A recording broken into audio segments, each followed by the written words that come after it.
Indonesia.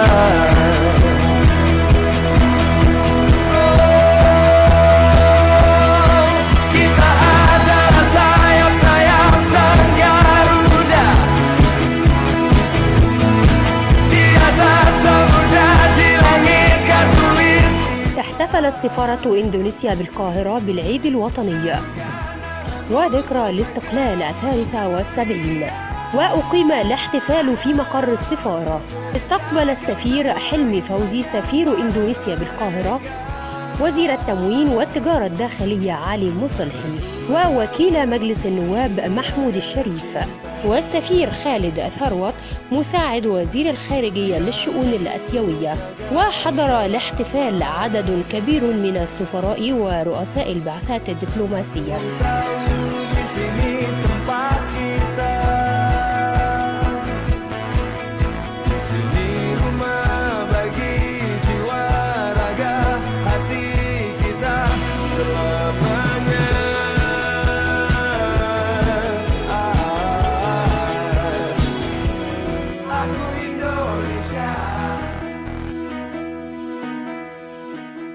Today it is a great honor for Indonesian Embassy that all of you could be amongst us in this reception.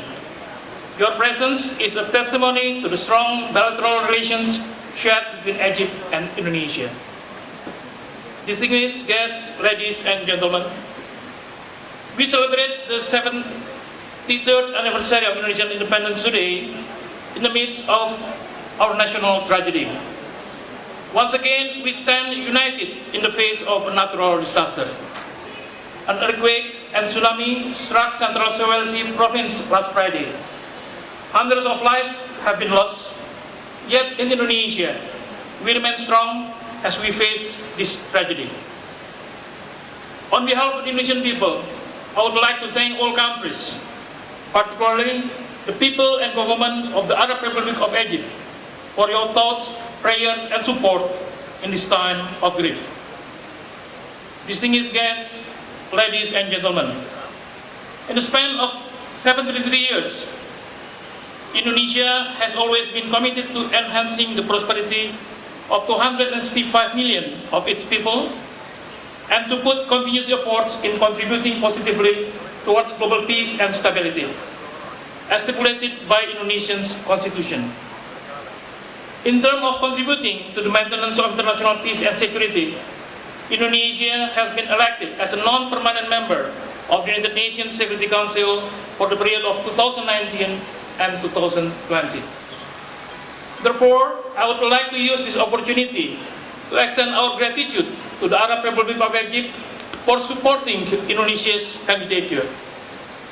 Indonesia is fully aware that the primary responsibility of the non-permanent member of the United Nations Security Council is not an easy endeavor. Nonetheless, Indonesia believes international cooperation shall help strengthening the effort of the United Nations Security Council in addressing the global security threats. In this regard, I would like to reiterate the message from Indonesian Vice President, His Excellency Yusuf Kala, at the General Debate of the 73rd sessions of the United Nations General Assembly yesterday. Pursuing peace, equality, and sustainability for all people requires global leaderships and shared responsibility. There is no effective leadership without genuine responsibility and vice versa. Furthermore, the Indonesian economy has recorded strong growth amid the global economic slowdown. Our economy has developed into $1 trillion economy. We firmly survived global economic crisis in the past few years on account of continuous reforms in all sectors of Indonesian economy. We are optimistic that economic growth will continue to accelerate in the years to come. We believe, as has been predicted by a number of reputable financial institutions, that Indonesia could become the world's 7th largest economy by 2030. Bestowed with cultural diversity and a resourceful geography, Indonesia is also committed to the promotions of democracy, tolerance, pluralism, and gender equality. Indonesians are also proud that in our every walks of life, traditional values, go hand in hand with modernity. Now Indonesia is entering a political year. Since 23rd of September this year, Indonesia has officially kicked off the campaign period for the 2019 presidential and legislative elections. In April next year, more than 160 million Indonesians will go to the polls to elect their legislators, senators, president, and vice president. As 2018 and 2019 marked the years of politics, the atmosphere of our democracy has become crowded with competing ideas, programs, and also sometimes it can also be a little bit noisy. However, these dynamics reflect the vibrancy of our democracy that Indonesians are proud of. Distinguished guests, ladies and gentlemen, allow me also on this opportunity to express our profound gratitude to the people and government of the Arab Republic of Egypt for the friendly, strong, and solid relationships with Indonesia. Since 1947, we have been witnessing both countries stand side by side in promoting the common causes of developing countries within the non-aligned movement, the United Nations, and other international fora. We have been working together on causes on the Islamic Ummah within the OIC and supporting the Palestinian cause. In fact, bilateral cooperation between Egypt and Indonesia has been steadily improving in the past years in various fields. We believe that we continue to take advantage of this momentum to further strengthen our bilateral ties in various areas of cooperation, in particular in the sector of trade, tourism, and investment. We take note that the trade volume between Indonesia and Egypt in the last 5 years is growing positively.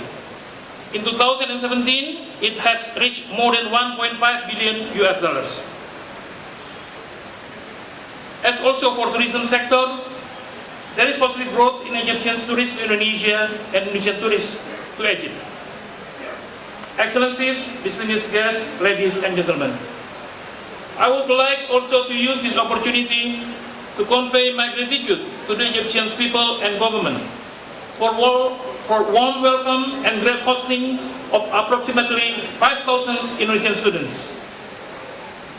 At the end of this year, around 2,000 Indonesian new students will come to study at Al-Azhar University. And this year, the Indonesian embassy in Cairo has sent 40 Egyptian youths and students to Indonesia for cultural exchange and study, including full scholarships for postgraduate program. We wish that the presence of youth and students shall become an asset to strengthen people-to-people contact between both countries. And in that vein, I'm also grateful to the Egyptian ambassadors and diplomats that have served in Indonesia in the past, who are also present with us this evening. They have worked hard to lay down the foundations and strong and solid Egyptian and Indonesian relations. In addition, we praise our good operations with Darul Ifta in monitoring the takfiri fatwas that encouraging the rise of radicalism and violent extremism. Finally, I wish that Allah the Almighty always bestows His blessings for the people and the government of Egypt and Indonesia. May both countries elevate the mutually beneficial relations that bring more benefits to the peoples of our two countries.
النهارده احنا الجاليه الاندونيسيه والسفاره الاندونيسيه بالقاهره بتحتفل بيوم الاستقلال الاندونيسي، والنهارده هو الذكرى الثالثه و70 لاستقلال اندونيسيا، فالسفاره الاندونيسيه بالقاهره تحتفل بمثل هذه الفعاليات المهمه. والريسبشن دبلوماتيك ريسبشن الحفله، هذه الحفله تقدم لنا الصوره من جمال طبيعه سومطرة الغربيه، فكل العروض الثقافيه الفنيه وايضا الديكوريشن كله ماخوذه من ثقافه سومطرة الغربيه. وطبعا انه هذه الحفله تعبر عن فرح وشكر من الشعب الاندونيسي وخاصه الجاليه الاندونيسيه المتواجدين في مصر بيوم العيد الوطني الاندونيسي. ونحتفل الليله بالمجموعه من الدبلوماسيين الاجانب في جمهوريه مصر العربيه، وايضا طبعا بالمسؤولين وكبار المسؤولين من الحكومه المصريه وايضا من الشعب المصري بصفه عامه. مثل ما قلنا انه الحفله الليله تقدم لنا صوره من محافظه سومطرة الغربيه، فالازياء المستخدمه في الليله في هذه الحفله كلها ماخوذه من ثقافه سومطرة الغربيه الاندونيسيه ومن اهالي او من قبيله مينانكاباو الاندونيسيه. وهذه هي ازياء تقليديه رجال او حريمي كلها ماخوذه من اهالي قبيله مينانكاباو في سومطرة الغربيه.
نقدم لكم من خلال هذه الحفلة ثقافة سومطرة الغربية. وسومطرة الغربية هي إحدى المحافظات في اندونيسيا من إجمالي المحافظات 33 محافظة باندونيسيا، وكل الأزياء والديكوريشن الموجودة في هذه الحفلة مأخوذة من ثقافة أهالي من قبيلة مينانكاباو، يعني من أهالي جزيرة سومطرة الغربية.